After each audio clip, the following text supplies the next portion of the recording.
subhanahu wa ta'ala bwe yali ayogera ku bitendo byabakkiriza yayogeranga ekitendo ekikwatagana ne ibada nga saawe ibada, ekikwatagana n'empisa nga saawe ibada. qad aflaha almu'minun, qad aflaha almu'minun besimye abaki abakola batya alladhina hum fi salatihim khashi'un, kikwatagana nampisa na sala kusinza. walladhina hum 'anil laghwi, laghwi bikwatagana naki mpisa, takuba mu bintu bitali makulu. Omukkiriza aba mu bintu ebimuweesa ekitiibwa n'ebitalinimu makulu, talina budde bwabyo.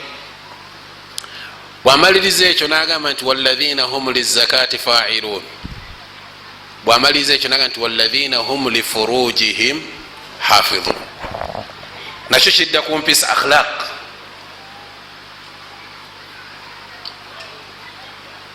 naga nti illa ala azwajihim aw ma malakat aymanuhum fa innahum ghayru malumin faman ibtagha wara'a dhalika fa ulaika humul aadun. naga nti walladhina hum li amanatihim wa ahdihim ra'un, era ayogedde ku ki mpisa.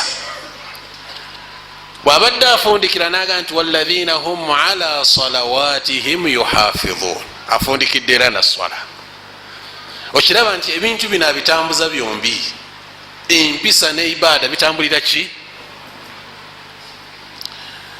era bonaboze notunulira ebitendo bya ibadu rrahman byabadde babasomera wano, wa ibadu rrahman alladhina yamshuna ala al-ardi hauna wa idha khatabahum aljahiluna qalu. nabajja kutunulira nga ayogera ku akhlaq kuki